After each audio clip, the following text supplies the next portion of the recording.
everyone. Oh, everyone's voice is warmed up for singing. We love to hear it. My name is Ellie. I am the Festival Assistant Director.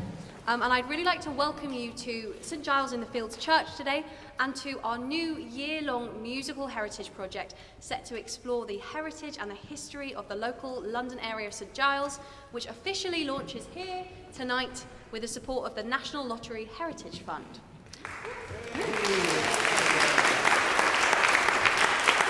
Thank you all for coming. So the full title of the Heritage Project is Strange Doings in London, The Songs and Ballads of St Giles, which is a title drawn from one of the ballads we found.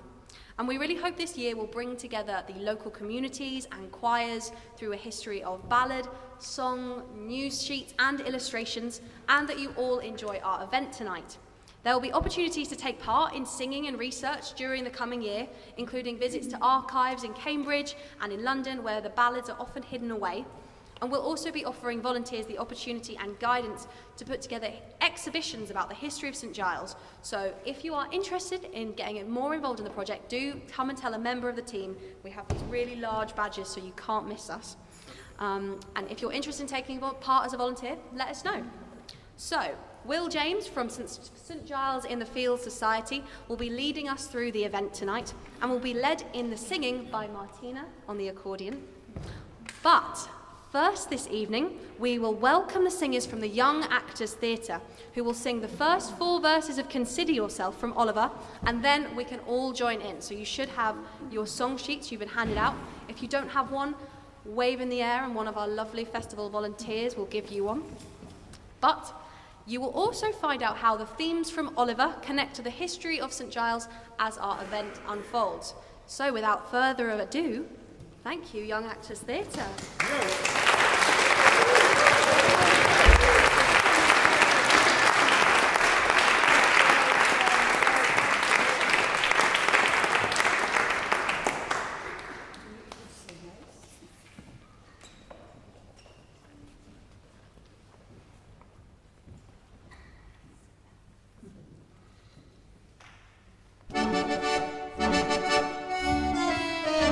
Consider yourself as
I think the other choirs are going to have a difficult time topping that. Our first song this evening, Consider Yourself, is of course from the musical Oliver. And Oliver is based on a book by Charles Dickens, who, as it happens, lived just up the road from here and wrote about the living conditions of the people who lived in this part of London. We're going to find out more about that as we go along. But first of all, I would like to welcome you all here to St Giles-in-the-Fields. My name's Will James, I'm a lay minister here, and I would like to welcome you especially, if this is the first time you ever set foot in this church, you're very welcome. This is the Sing Ballads of Bloomsbury event, and as Ellie has said, it is going to be part of a year of musical events and discovery about this very special area right in the heart of London. And tonight we are going to have an hour of song and short readings about the 1,000 years of history that has gone on in and around this place.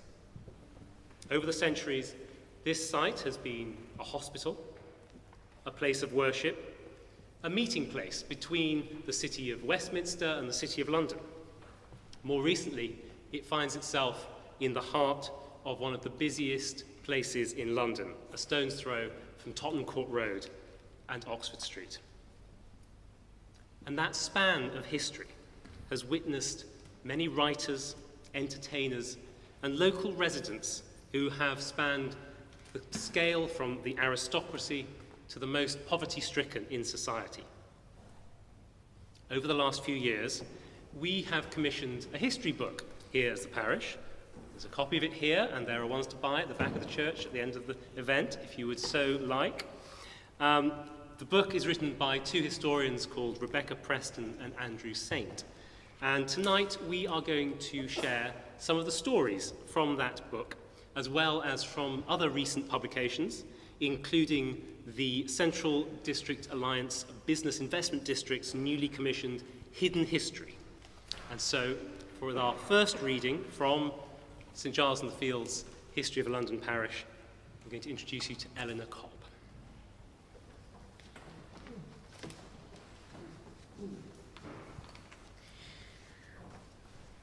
St Giles over the centuries has had something of everything.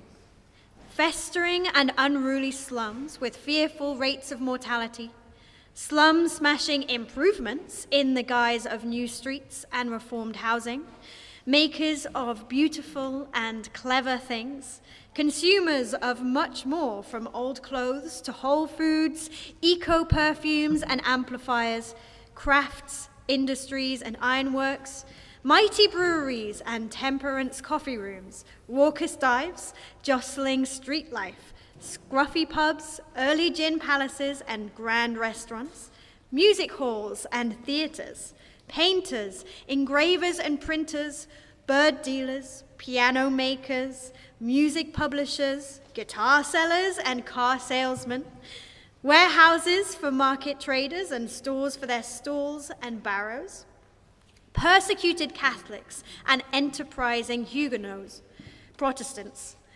judges, lawyers, and malefactors, Milton and Marvel in contrast to the doggerel ballad mongers of Seven Dials, embassy chapels and humble mission stations, workhouse, clinics and hospitals, ragged schools, correspondence colleges, and the city lit, overflowing burial grounds, recast as amenable public gardens. Most of St Giles has been rebuilt, often several times over. The one constant over the centuries has been this parish church. The present one is the third on the site. The exceptional story of St Giles-in-the-Fields begins with outcasts and with a leper hospital. Leprosy, now technically known as Hansen's disease, is an infectious bacterial disease which spread northwards from Italy with the Roman Empire's expansion. The period of 1050 to 1300 marked a particularly active phase of the disease. Although English medieval leper hospitals typically stood outside the city walls, they were neither isolation hospitals nor prisons. but civic institutions of which their cities were proud. Admittance was voluntary, and inmates and visitors were free to come and go.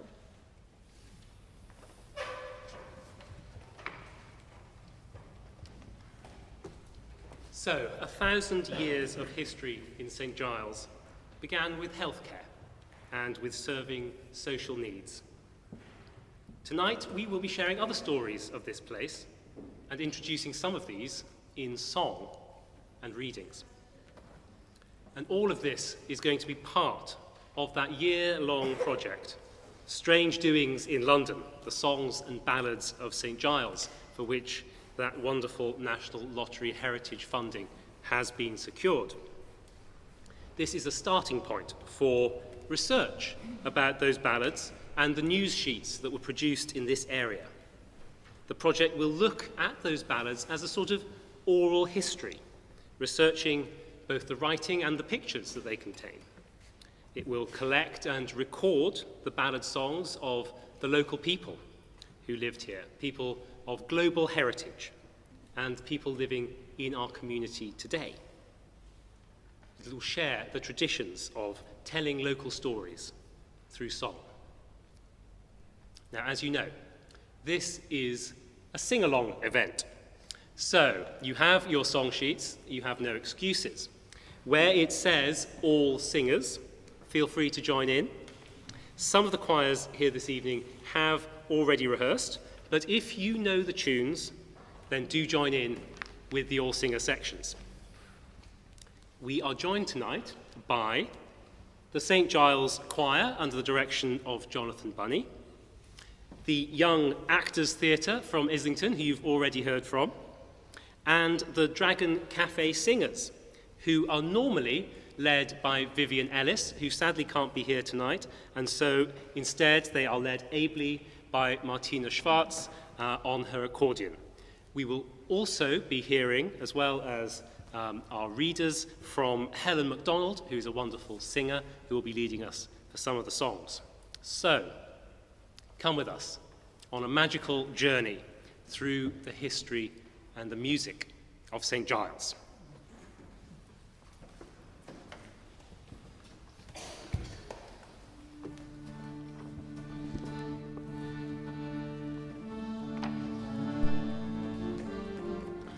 The name Matilda is best known these days as that of the hit musical staged at the Cambridge Theatre. But it is another Matilda to whom the area is most indebted. Matilda, wife of Henry I and Queen Regent in his absence, who in 1101 established a leprosy hospital in what were then open fields. The chapel built there eventually morphed into the church of St Giles-in-the-Fields, following the dissolution of the monasteries in the 1540s, and lent its name to a St Giles district that has witnessed an astonishing series of ups and downs. It is reckoned to have been the earliest victim of the 1665 outbreak of plague, the terrible effects of which were encountered by Samuel Pepys when he passed through the parish. The area was also badly hit by the cholera epidemic of 1848, by which time St Giles had become one of the most notorious, but by no means the only, rookery in London. Death has also visited St Giles in a more macabre way.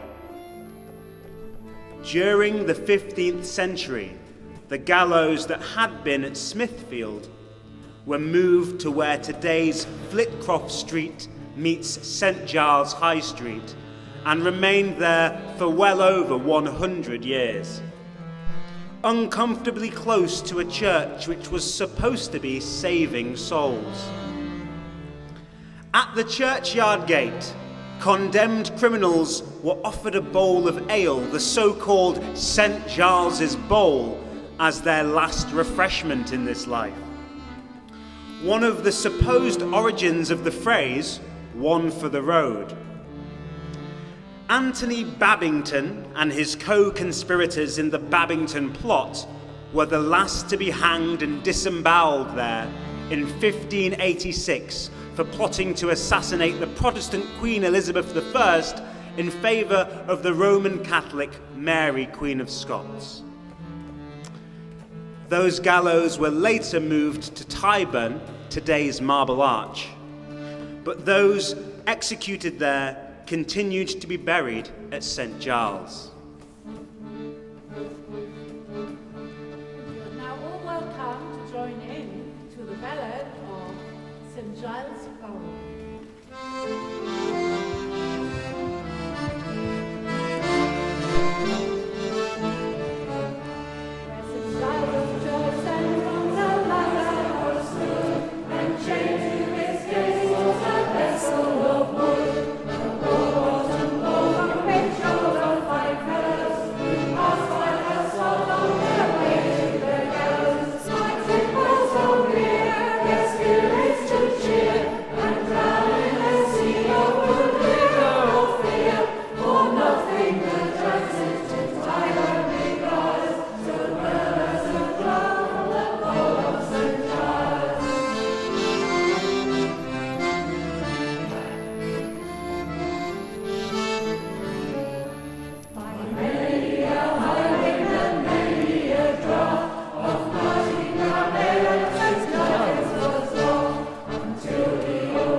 invite Ellie, who is Deputy Director of the Bloomsbury Festival, to answer a few questions.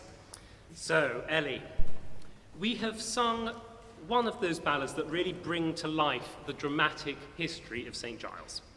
So who would have sung these songs? So everyone on the streets would have sung these songs. These ballads were printed every single day by local printing presses, and they were basically the social media of hundreds of years ago. They would have gossip from the last few days, they would have stories. It was kind of your tabloid press, but people would buy them for a very little amount of money. They would be written on really paper like chip shop paper, and you would read them, read the latest gossip, but you would read them by singing, which is really exciting. And Bloomsbury is now running this project, Strange Doings in London. And where will you and your volunteers be going to look for these ballads and these stories? So we'll be going on some trips to the archives in Cambridge and also to the British Library. They have a really big store that are mostly locked away to the public, and we want to try and make these stories more accessible and more public. We'll also be making a ballad walk, so then singing these ballads that we find in these archives on the streets at next year's Bloomsbury Festival, so even more people then can hear them. Brilliant, bringing the ballads back to where they started. The first ballad we heard was a story from the 16th century. In the following century, Samuel Pepys, the famous diarist, lived in central London and knew this area very well and wrote about St Giles. The theme of health is one that continues in his time. When the plague of 1665 struck, it started on Drury Lane, right here in the parish. Pepys wrote about its impact, and his words both illuminate what it was like to live through the plague then, and also echo our own 21st century experience of living through a pandemic.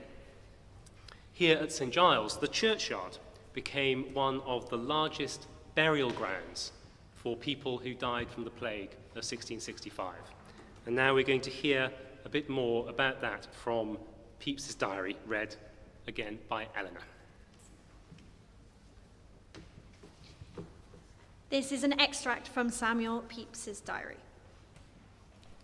July 30th, abroad, and met with Hadley, our clerk, who, upon asking how the plague goes, told me it increases much. I went forth and walked towards Moorfields to see, God forgive my presumption, whether I could see any dead corpse going to the grave.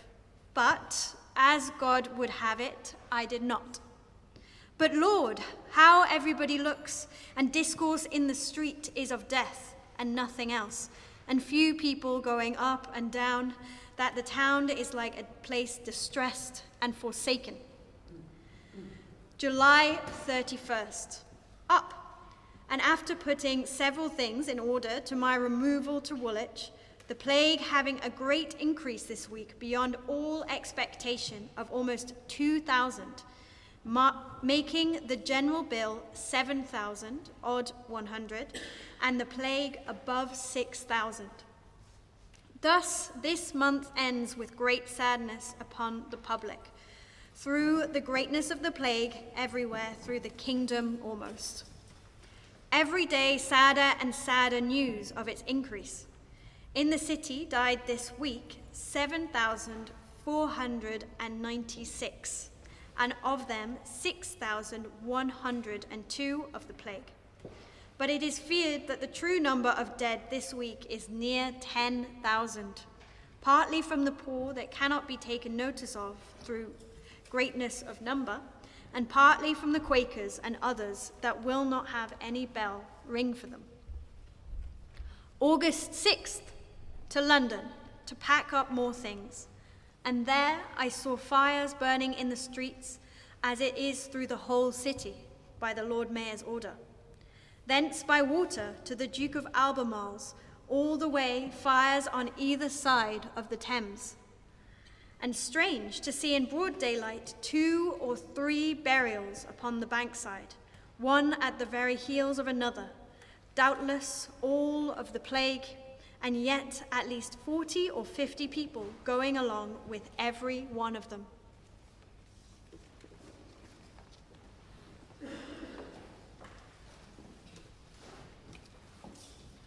In the history of a London parish, we learn how, in the 17th century, St Giles shifted from being a semi-rural parish in the fields to being a major new suburb of London.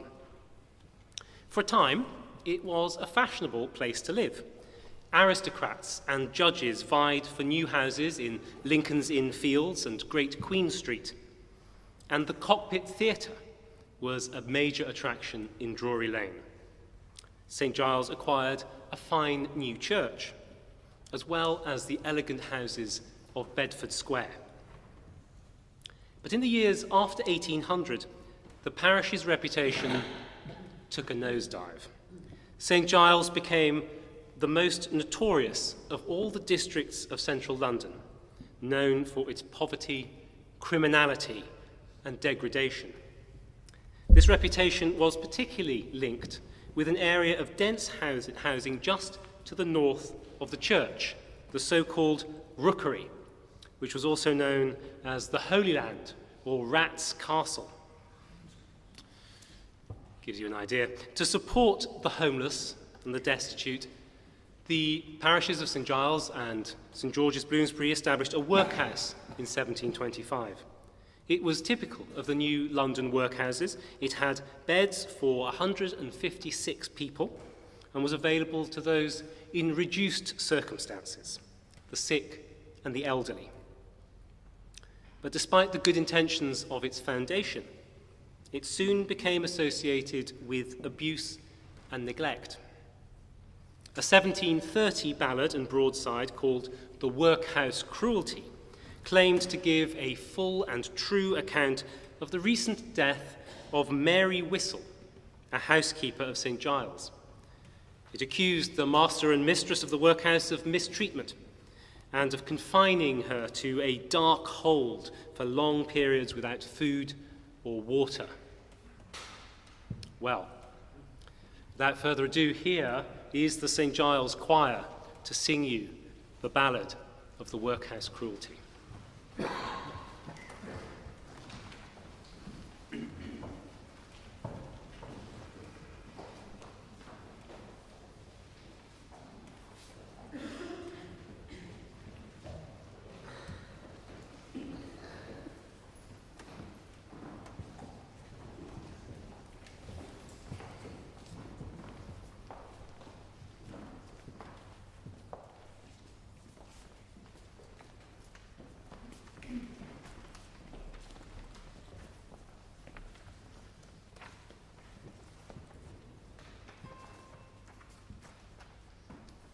One Mrs. Mary Whistle, as we hear, who was a housekeeper for many a year, in St Giles-in-the-Fields many does know, but by misfortunes was reduced to low. That to the parish for relief she went, and to the parish workhouse she was sent, though she to workhouse had ne'er been taught, yet there to card or spin she must be brought. Hard was her fare, the keeper was severe, poor soul which made her shed many a tear. To work indeed she did not understand, yet work or starve was what they did command. She was to kill, not able for to go, yet must she work, no pity would they show, because the governor she did offend. Down to the dungeon then they did her send. Where she in great distress complaining lay, begging to be relieved day after day, but no relief to her they would afford. What mercy ever can they execute, Lord? Therefore 11 weeks for soul she lay, half starved, eat up with vermin, as they say, holes in her legs, her arms, her hips and thighs, the vermin eat, and in her head likewise. Her hair was matted with the vermin so, the like before no one did ever know. A filthy sight, alas, for to be seen. What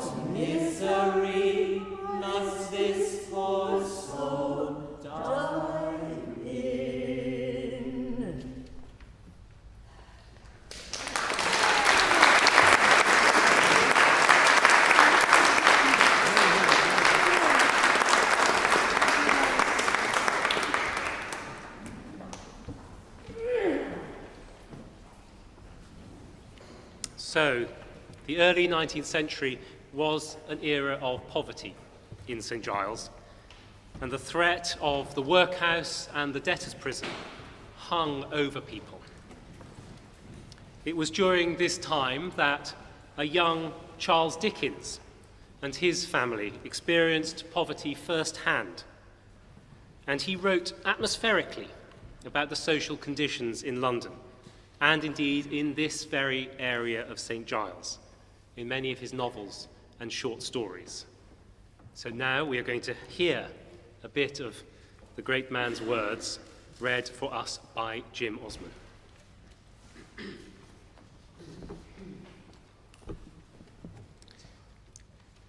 Extracts of a short story by Charles Dickens, published on June 14th, 1851. On duty with Inspector Field. How goes the night? St Giles's clock is striking 9.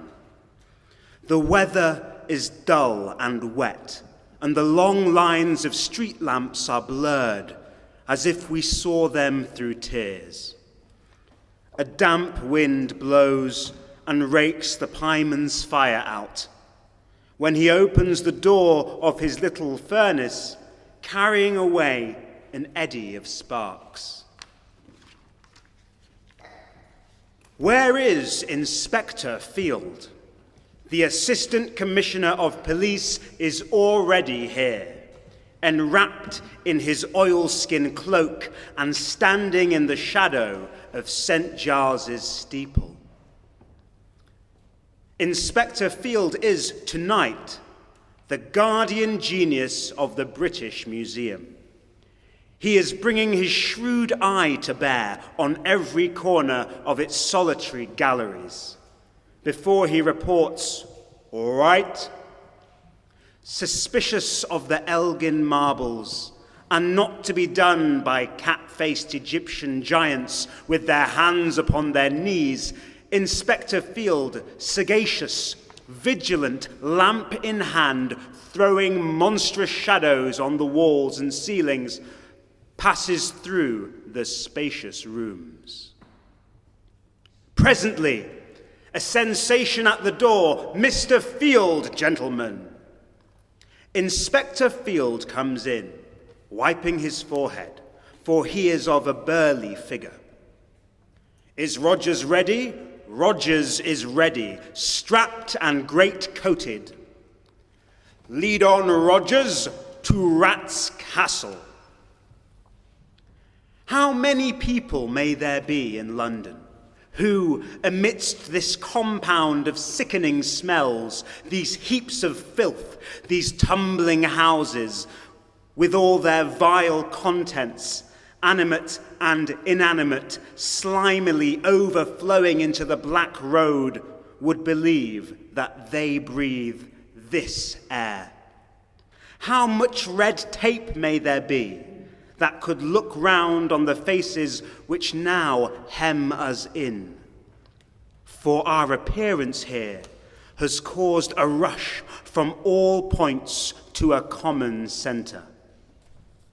The lowering foreheads, the sallow cheeks, the brutal eyes, the matted hair, the infected, vermin-haunted heaps of rags, and say, "I have thought of this."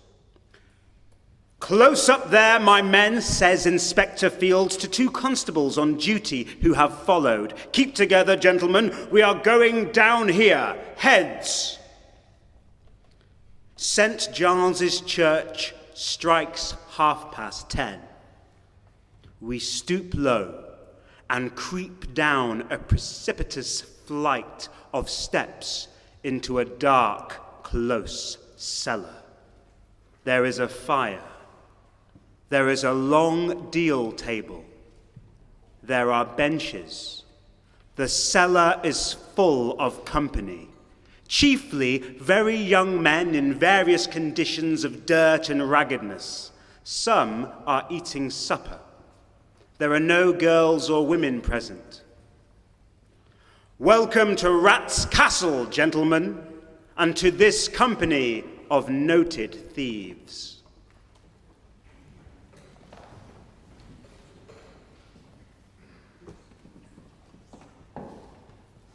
The fate of Mary Whistle at the workhouse, dying of starvation, was also the fate of one of the most important street musicians of 19th century London, who captivated the city 200 years ago in the 1820s. Billy Waters was a famous fiddle-playing busker who entertained the patrons going in to the Adelphi Theatre on the Strand. It is said that he was born into slavery in North America. He escaped that servitude by joining the Royal Navy and then lost his leg falling from the ship's rigging. Eventually, he found his way to London and to St Giles, where he earned a living playing his fiddle, singing and dancing on the streets to support his family, his wife and children.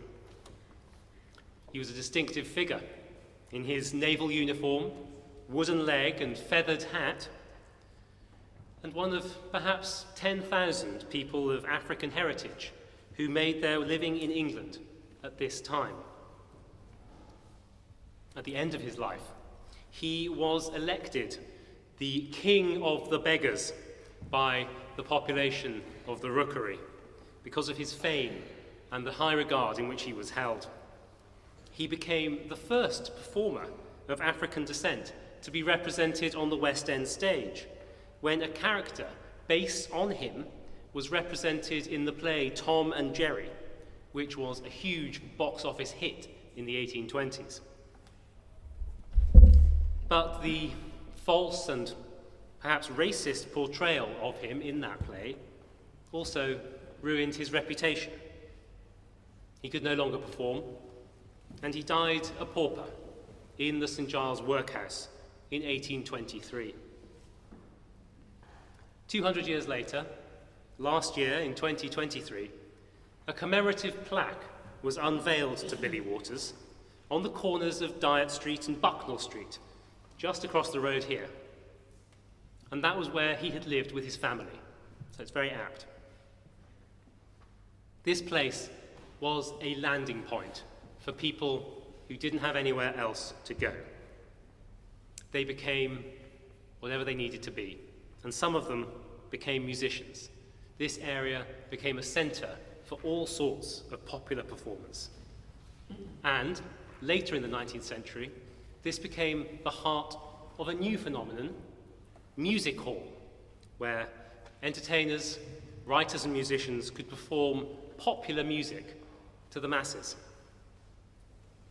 One of those performers who came to the music halls of the West End at the turn of the 20th century was the African-American singer Belle Davis. She was the first black woman to record a song in England. In 1902, she recorded The Honeysuckle and the Bee, and we are now going to hear that song performed for us by Helen McDonald.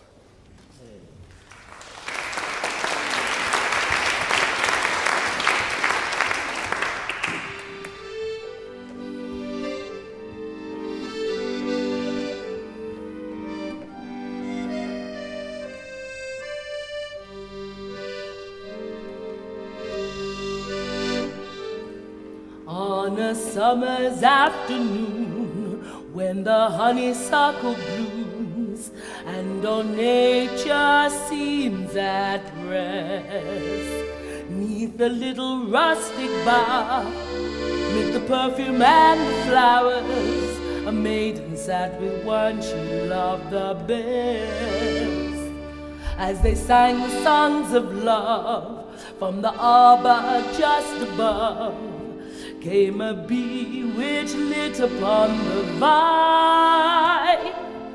As it sipped the honeydew, they both vowed they would be true. Then he whispered to her words she thought divine. You are my honey, honeysuckle, I am the bee. I'd like honey sweet from those red lips you see. I love you dearly, dearly, and I want you to love me. You are my honey, honeysuckle, I am the bee. So beneath the sky so blue, these two lovers fun and true, with their hearts so filled with bliss. As they sat there side by side, he asked her to be his bride. She answered yes, and sealed it with a kiss. For her heart that yielded soon, 'neath the honeysuckle bloom, and through life they wandered day by day. And he vowed, just like the bee, he would build a home for thee. And the bee then seemed to answer them and say, together, you are my honey, honeysuckle, I am the bee. I'd like to sip the honey sweet from those red lips you see. I love you dearly, dearly, and I want you to love me. You are my honey, honeysuckle, I am the bee. You are my honey, honeysuckle, I am the bee.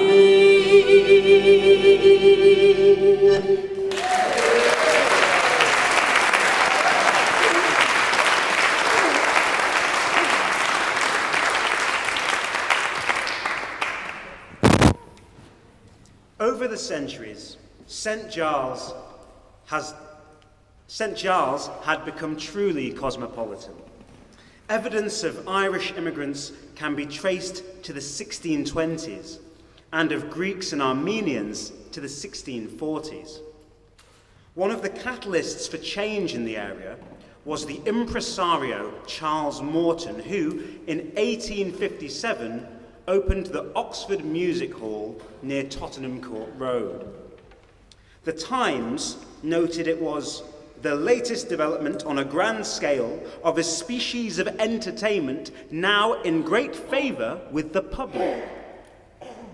In 1926, the Oxford Music Hall closed, but 4 years later, the Dominion Theatre opened, and the site of the Oxford became the first Virgin Megastore. I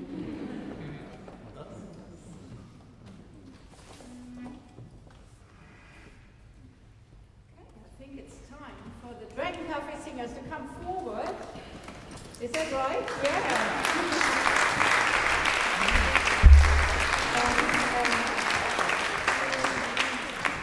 They're a wonderful bunch of singers led by Vivien Ellis, who is very sadly missed tonight. She can't be here, but she absolutely told me to let you know that she will be here in spirit and singing with you.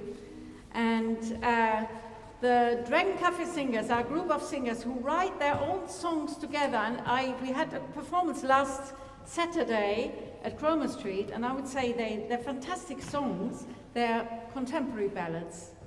And we're joined by Nuala, very essential percussionist. The singers meet once a week on a Monday afternoon in Southwark, either in St Peter's Church or elsewhere. And is there anything else we need to know? Oh yeah, maybe about the song we're going to sing for you. It's called Roots. And the chorus is, roots, what do they carry? Roots, how do they grow? Roots can tell our story, how deep do they grow? And maybe we have even a little taste of the chorus now. And so you can all join in with it. Maybe we'll sing little taste of the chorus. 1, 2, 3, and roots, what do they carry? Roots, how do they grow? Roots can tell a story. How deep do they grow? Roots, how do they carry? Roots, how do they grow? Roots can tell a story. How deep do they grow? Fantastic. And there are even some actions. You will see some actions. Roots, what do they carry? Roots, how do they grow? Roots can tell a story. How deep do they go? Okay, here we go.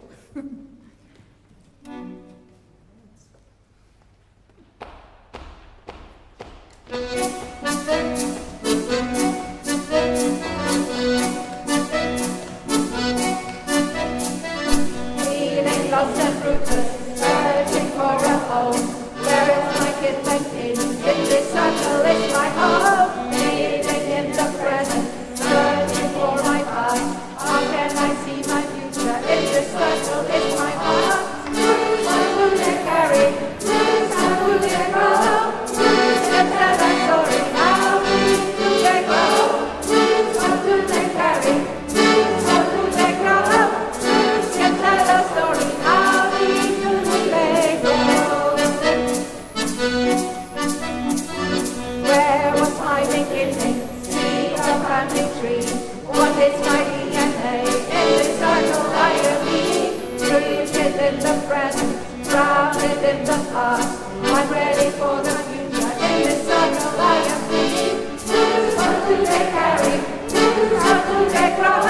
Roots can tell a story. How deep do they go? Roots, how do they carry? Roots, how do they grow? Roots can tell a story. How deep do they grow? My heroic journey on an ancient way. How do I find the path? In this circle is the way. Rabbits in the present, trauma from the past. I'm heading for the future. In this circle I am saying, roots, how do they carry? Roots, how do they grow? Roots can tell a story. How deep do they go? Roots, how do they carry? Roots, how do they grow? Roots can tell a story. How deep do they grow? Africa, Asia, Americas, roots.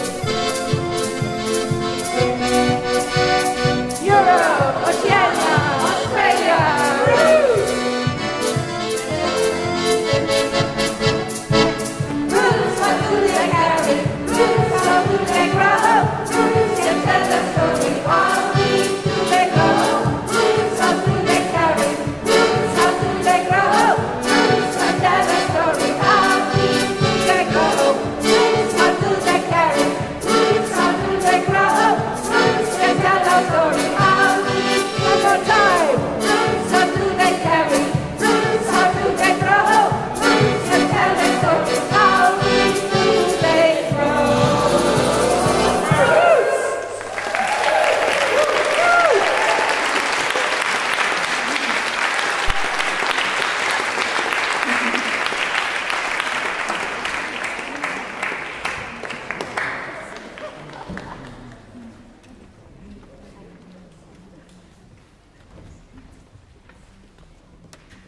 In the late 19th century, modern St Giles began to emerge as many people moved out of the city centre and their place was taken by businesses, shops, theatres.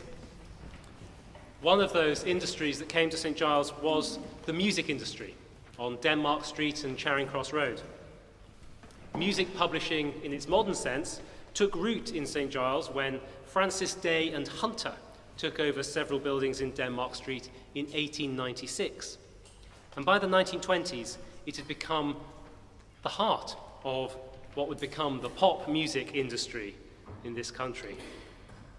The Tin Pan Alley Studios opened in Denmark Street in the 1950s.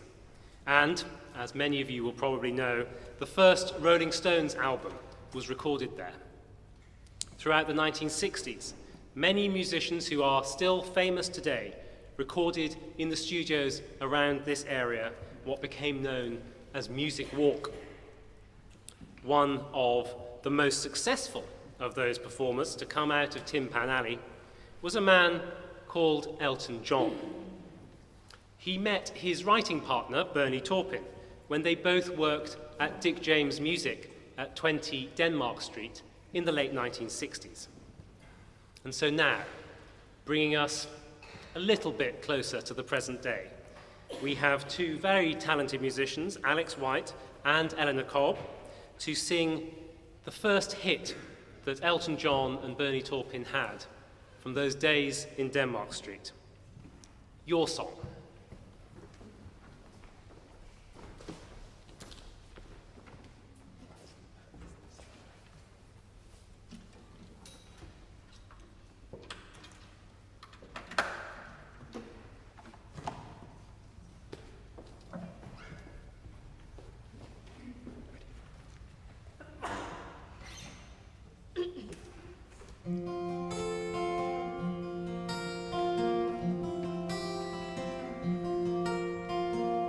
It's a little bit funny, this feeling inside.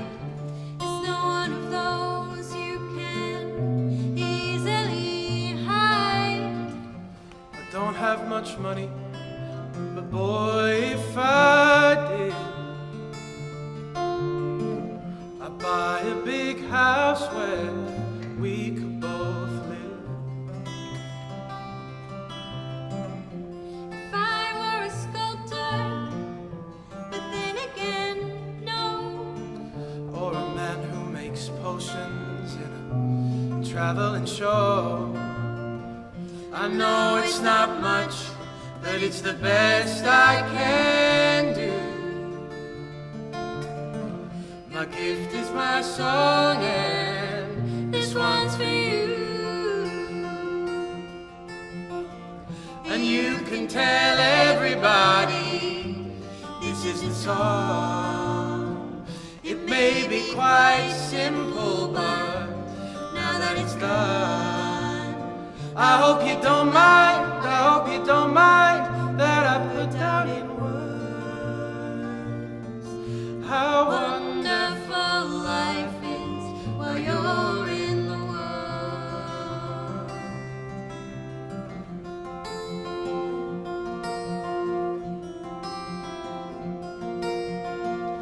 I sat out on the roof and kicked off the moss.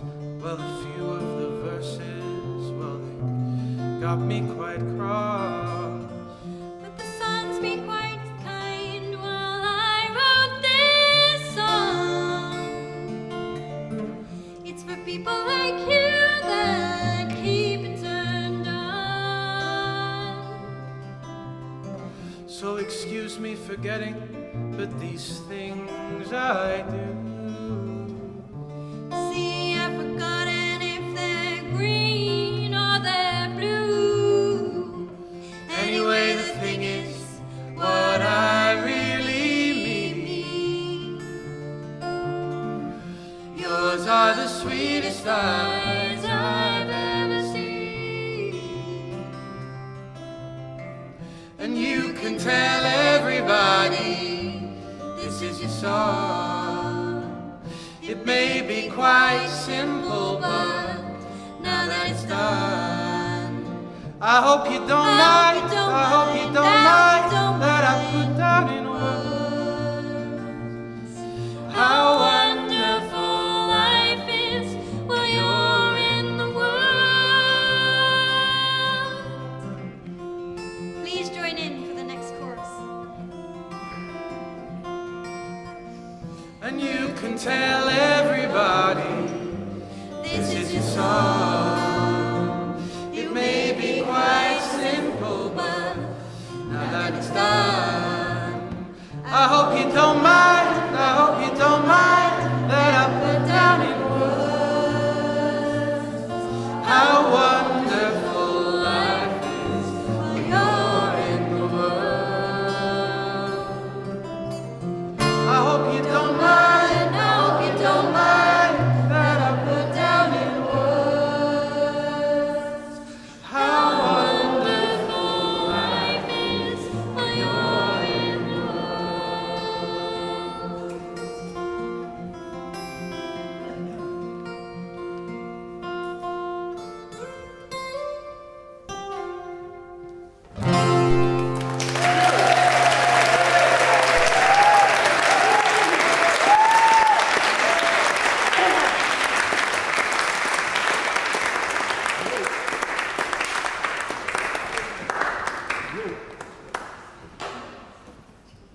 if I needed any evidence of the power of music, the expressions on your faces during that performance would have been more testimony than I needed.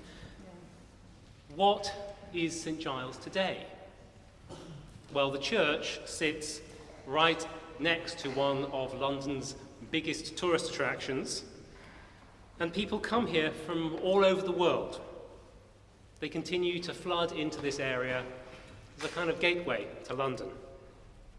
We celebrate the diversity of the people who live in this area. And we ask you to think about the streets which you tread, the many stories that they have to tell, the people who have come, the people who have gone, people who have lived difficult lives, and the people who endowed this area with beautiful buildings, hospitals, green spaces, social housing, and many layers of history over the centuries. It's part of our mission as a church to share that history with you and with everyone who comes to London. And I hope that you have enjoyed sharing a bit of it this evening. We are going to end now with a song that is a celebration of the hope that London can offer. It's one I know a lot of you will recognise. It's a song that heralded the arrival of the Windrush generation, Calypso, by Lord Kitchener.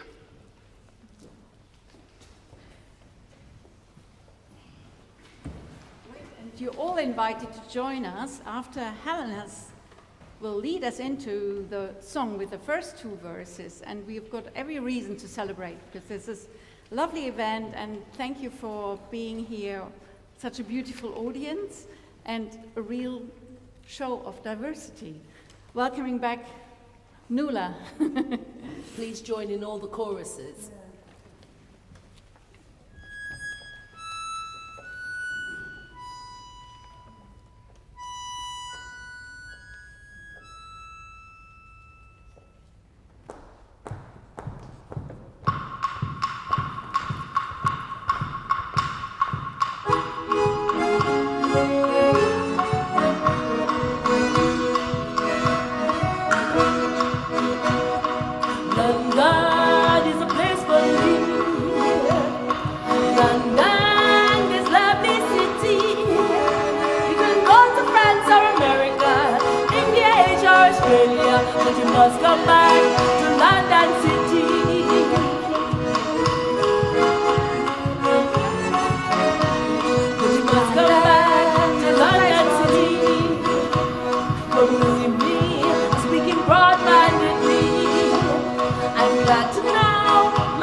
all so much for coming. This has been such a really incredible, fun celebration. What a way to end.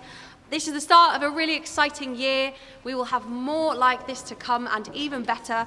So there are lots of thank yous to say. Thank you to St Giles-in-the-Fields Church, to the rector and the curate, to all of the choirs, the Young Acors Theatre, the Dragon Cafe, St Giles Choir, to the readers, Jim and Eleanor, and also to Martina, Helen, Alex, and more, to Bobby, Glenn, John Martin, all the people who are making all the tech happen behind the scenes, to Vivien, who isn't here with us today but will be really spearheading this project, who we cannot wait to have back, and to Rosemary, to our stewards and our volunteers and all the festival team that make all this happen. And finally, to you all for coming out and having a sing along with us.